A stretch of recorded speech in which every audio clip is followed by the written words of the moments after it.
Dr. Tifauzia Tiasuma atau yang lebih dikenal sebagai Dr. Tifa menyatakan tidak lagi terlibat secara aktif dalam polemik ijazah Presiden ke-7 RI Joko Widodo yang telah menjadi perhatian publik selama sekitar 1 tahun terakhir.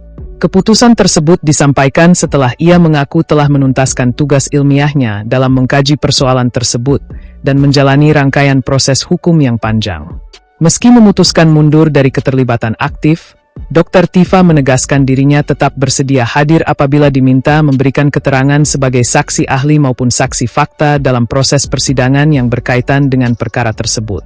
Pernyataan itu disampaikan bertepatan dengan hampir 1 tahun peluncuran buku Jokowi's White Paper, karya yang ditulis bersama Roy Suryo dan Rismon Sianipar pada 18 Agustus 2025. Buku tersebut memuat berbagai kajian dari sejumlah disiplin ilmu mengenai polemik ijazah Presiden Joko Widodo.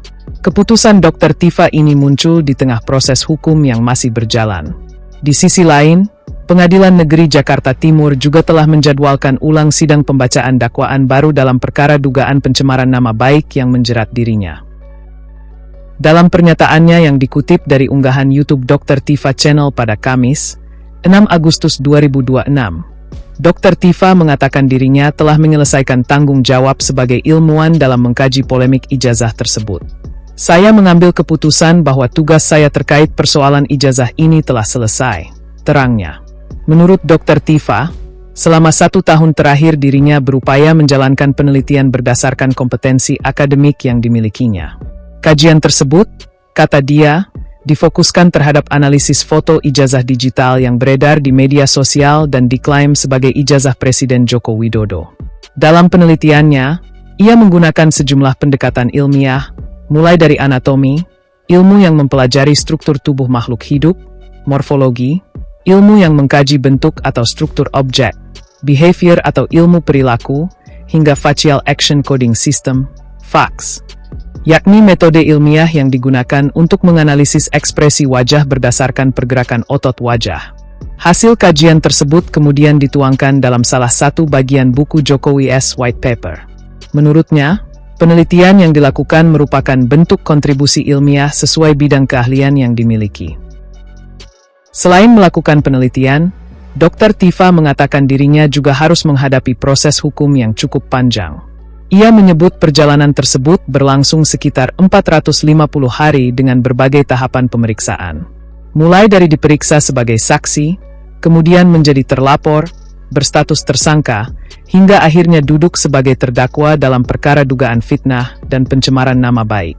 Momentum yang menurutnya menjadi titik penting terjadi pada sidang di Pengadilan Negeri Jakarta Timur tanggal 23 Juli 2026. Kala itu, Majelis Hakim menerima eksepsi atau nota keberatan yang diajukan tim kuasa hukumnya. Eksepsi merupakan keberatan yang diajukan terdakwa terhadap surat dakwaan sebelum pokok perkara diperiksa. Jika dikabulkan hakim, dakwaan dapat dinyatakan batal atau harus diperbaiki terlebih dahulu oleh jaksa. Alhamdulillah, pada persidangan tanggal 23 Juli 2026 eksepsi kami diterima, ujarnya. Atas perkembangan tersebut, ia merasa tugas yang dijalankannya selama ini telah selesai sehingga memutuskan tidak lagi menjadi pihak yang aktif mengangkat polemik tersebut. Meski demikian, status hukum maupun konsekuensi perkara tetap mengacu pada putusan pengadilan yang berlaku. Walaupun tidak lagi menjadi bagian aktif dalam polemik tersebut, Dr. Tifa memastikan dirinya tetap akan memenuhi panggilan apabila diminta memberikan keterangan di pengadilan. Ia mengatakan bersedia hadir sebagai saksi ahli maupun saksi fakta apabila dibutuhkan dalam perkara yang berkaitan dengan polemik ijazah Presiden Joko Widodo. Menurutnya, kesediaan tersebut merupakan bentuk tanggung jawab sebagai ilmuwan untuk memberikan pendapat sesuai bidang keahlian. Namun, di luar kewajiban tersebut, ia menyatakan tidak lagi akan melakukan langkah-langkah mandiri sebagaimana yang dilakukan selama setahun terakhir.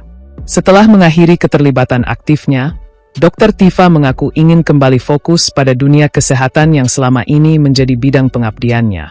Ia berharap seluruh pihak memahami keputusan tersebut. Baginya, pengabdian kepada masyarakat tetap dilakukan, hanya saja kini kembali difokuskan pada bidang kesehatan.